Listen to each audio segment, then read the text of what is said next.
Salut, aujourd'hui nous sommes le 24 octobre 2024. Et ben vous êtes en vacances, j'ai vu, hein, moi, je vois bien, vous avez 15 jours de vacances pour les petits chanceux.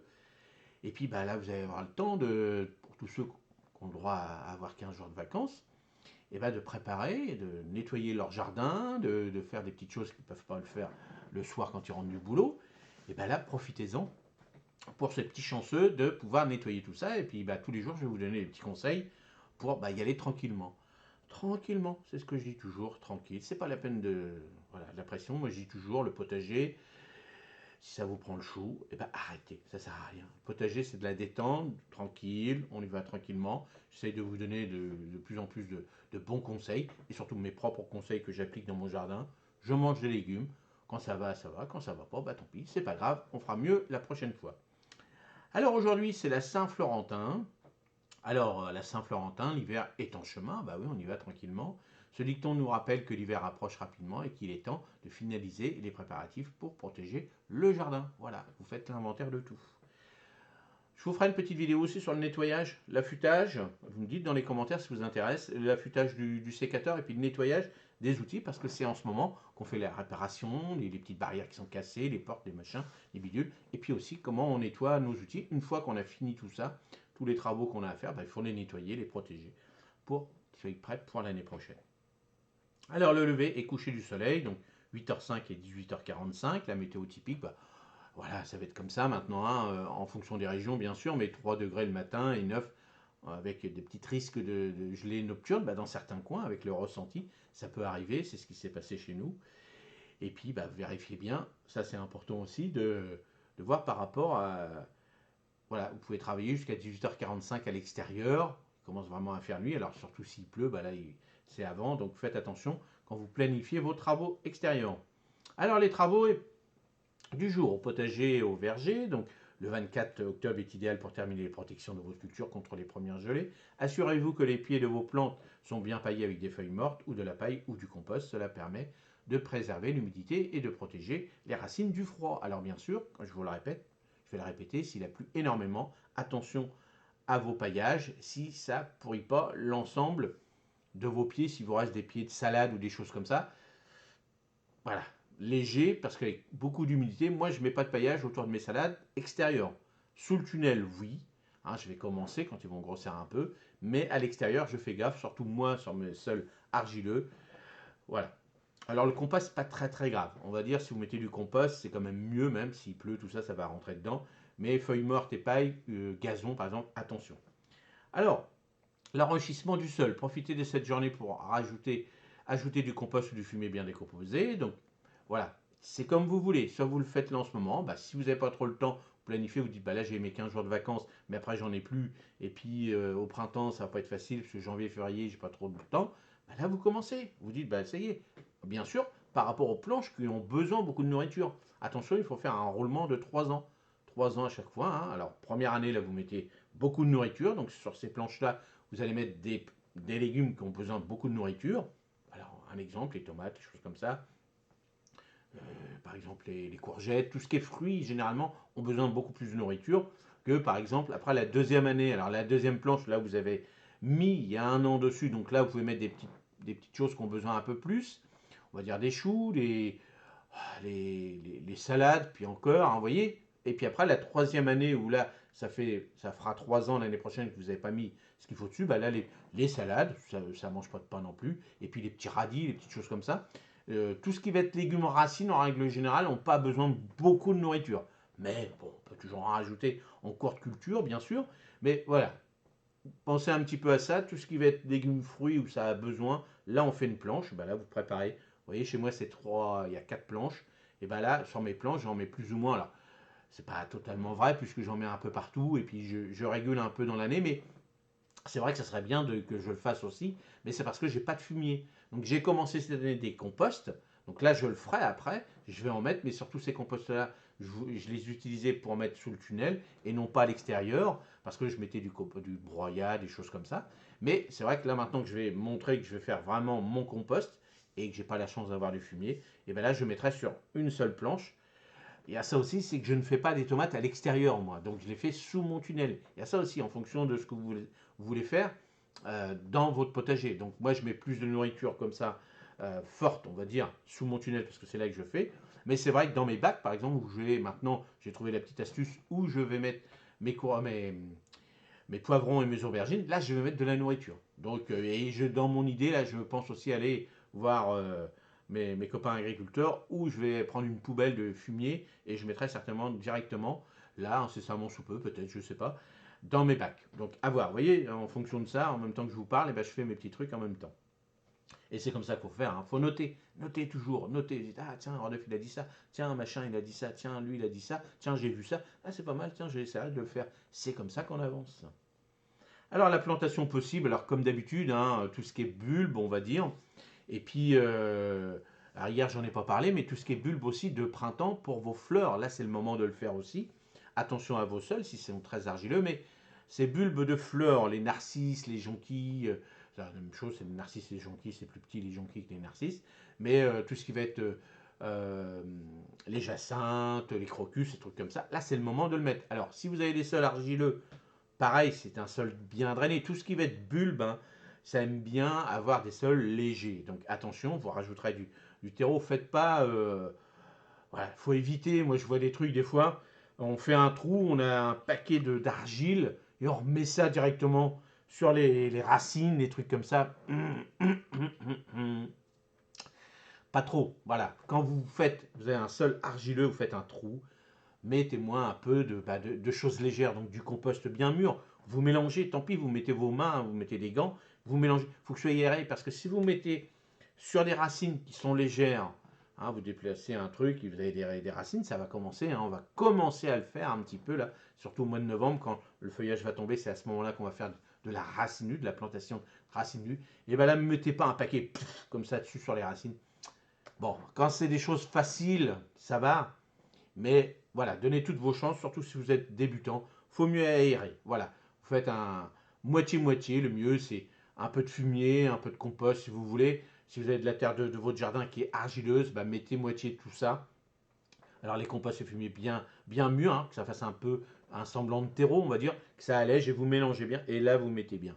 Et puis n'oubliez pas d'arroser, même s'il pleut, vous arrosez, parce qu'il faut que ça rentre, il faut que ça colle autour des racines. Mais pas un paquet, j'ai vu ça là, plaf, un paquet, c'est pas bon, ça me plaît pas. Puis vous verrez que c'est pas terrible. Bon, chacun fait son truc, mais c'est comme ça. Faut mieux penser aérer, aérer, aérer. Alors l'entretien.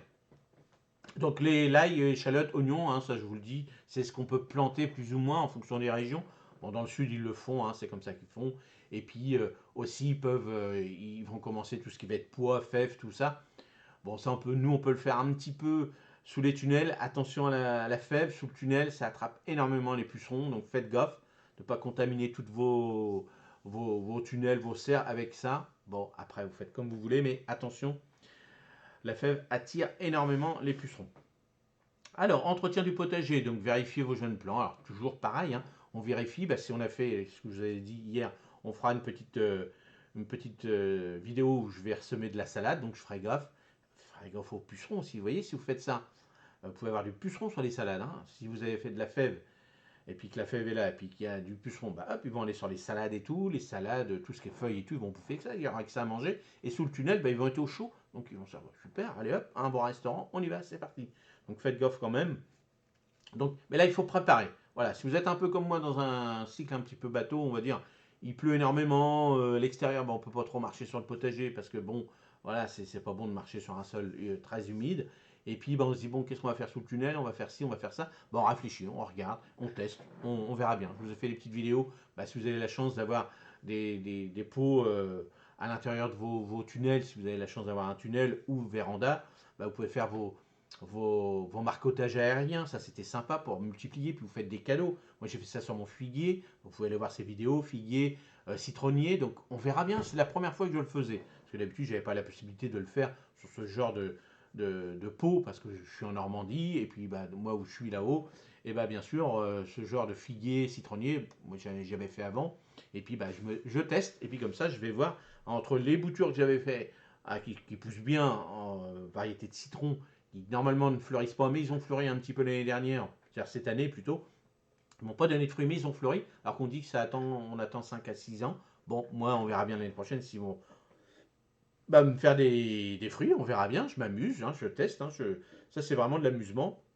Et puis là, le marcotage, et ben, l'avantage du marcotage, c'est que tout de suite, là, il va donner des fruits rapidement. Donc, on verra, je vous tiendrai au courant de ce côté-là.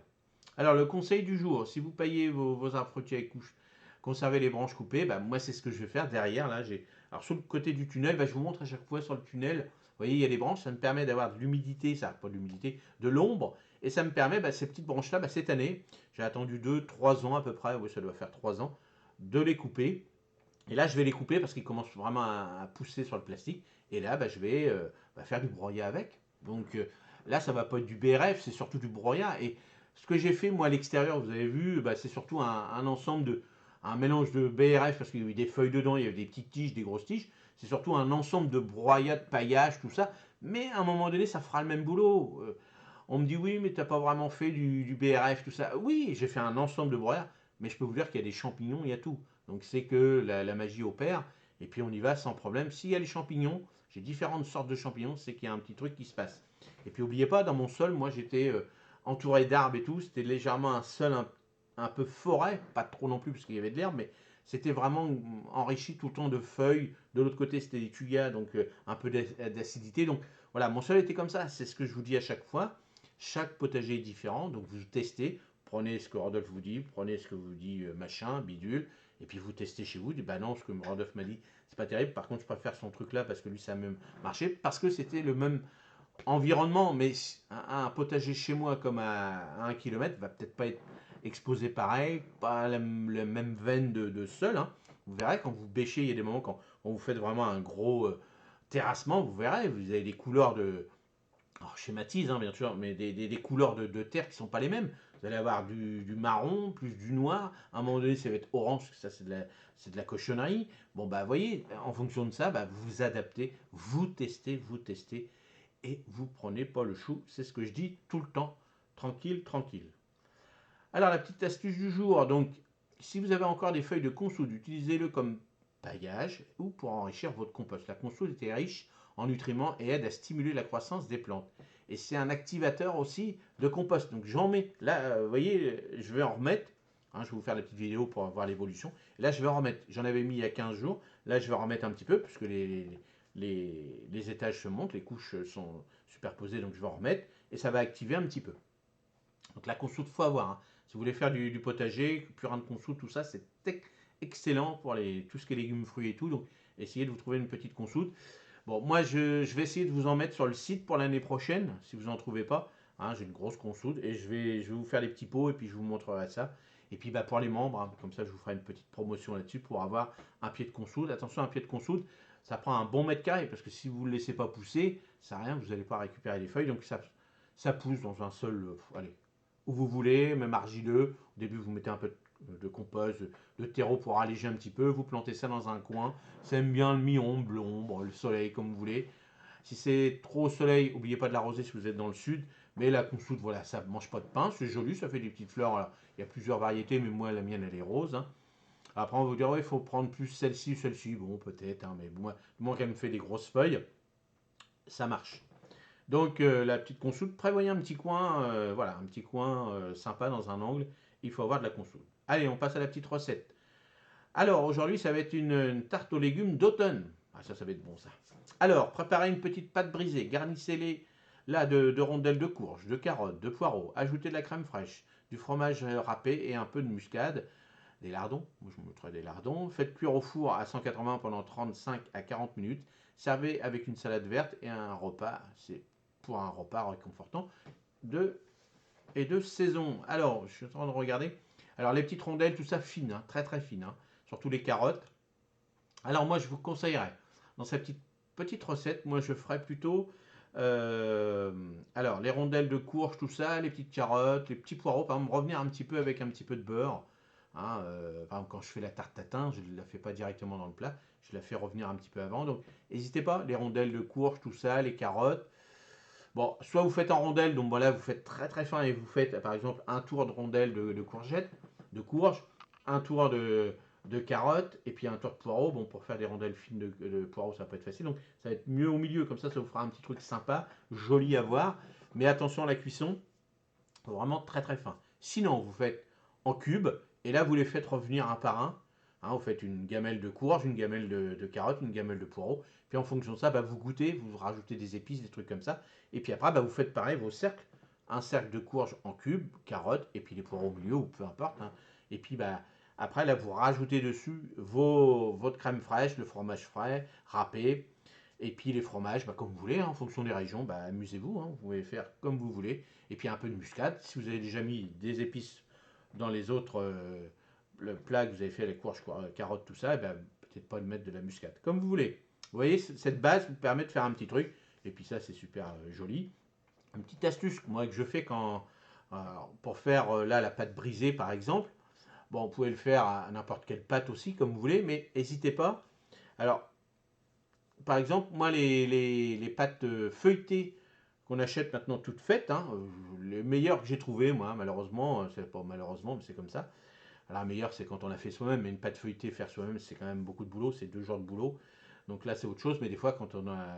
Voilà, hein, je vous ferai, moi, des petites vidéos. Vous pouvez aller voir dans la playlist cuisine. Vous allez dans la playlist cuisine et je vous mets, moi, des petites recettes que j'avais fait, ce que je fais en hiver. Bon, cette année, ça va pas être un peu difficile parce que je vous prépare une petite cuisine extérieure où là, je vous ferai un peu plus de. Alors, au moins une fois par mois, une belle recette de cuisine. Et donc, dans cette petite playlist, vous avez pas mal de choses, surtout vous voulez apprendre les croissants, les brioches, tout ça. C'est des recettes faciles à faire, celles que j'ai. Moi, quand j'étais jeune, j'étais passionné de pâtisserie. Et c'est des vraies recettes de pâtissier. Et vous verrez que ça marche super bien. Mais bon, c'est du boulot. Faire une brioche, c'est du boulot. Faire des croissants, c'est du boulot. Donc là, pour la petite recette, pâte feuilletée, par exemple, n'hésitez pas à en mettre 2 fois. Parce que c'est tellement fin, des fois, c'est pas croustillant. Alors, chacun voit comme il. Voilà. Mais quand vous faites une petite recette de pâte feuilletée, par exemple, moi j'en mets 2 fois et comme ça, c'est plus croustillant. Bon, vous faites un fond de. Vous pouvez faire la même chose avec de la crème fraîche, des œufs, avec des pommes. Bon, bah ça, vous mettez vos pommes, vous mettez ça, cuire pareil le même temps. Et puis le double de pâte, ça fait quand même plus croustillant. Voilà. Allez, j'arrête de parler de cuisine, parce que je vais avoir faim après. Alors, le rappel des petits travaux. Donc le paillage, comme d'habitude, hein, on fait comme d'habitude, enrichissement du sol. Donc là on continue, hein, si vous ne l'avez pas encore fait. Les plantations, tout ce qui est bulbe, l'ail, l'échalote, l'oignon, et puis aussi tout ce qui va être bulbe de printemps. Je compte sur vous hein, d'avoir fait ça parce que c'est très intéressant d'avoir des petites fleurs et surtout au début du printemps pour les bourdons, tout ça qui sont eux les premiers à venir. S'ils ont des petites fleurs, tout ça, et ben le restaurant est ouvert. Donc là ils vont continuer. Surtout si vous faites des petits pois, des fèves, tout ça, et ben là ils vont continuer à venir et vont se dire, bah, il y a à manger, donc on vient. Et puis les protections, donc préparer, hein, vérifier les voiles, tout ça, préparer tout. Et puis aussi, si vous avez fini un peu certains outils, bah, vous les nettoyez. Et on fera une petite vidéo là-dessus. Allez, moi je vous dis, passez une excellente journée. Puis tous ceux qui sont chanceux pendant les vacances, bah, profitez de vos vacances. Et puis comme les vacances, c'est aussi pour les gamins, bah, n'hésitez pas à apprendre à vos petits-enfants, à vos enfants. Le potager, c'est très important. Et c'est pas la peine de leur dire on va faire 300 000 km. Vous leur faites dans un petit pot, là en ce moment, quelques graines de salade. Ils vont avoir des petites feuilles de salade. Vous mettez ça sur un rebord de fenêtre, dans un petit tunnel comme vous voulez. Ça marche. En ce moment, il ne fait pas très très froid, sauf dans les régions montagneuses. Et bien, quand ils verront qu'il y a quelques feuilles de salade, tout ça, et c'est comme ça que moi j'ai fait mon premier potager, et bien ils seront super contents de vous ramener ça dans un petit bol au milieu de la table, un peu d'huile comme vous voulez, ou rien du tout. Et bien comme ça ils seront super fiers et puis ils vont se rendre compte que le potager est très très très important, pas forcément pour manger. Allez, à la prochaine. Salut, passez une excellente journée. Merci.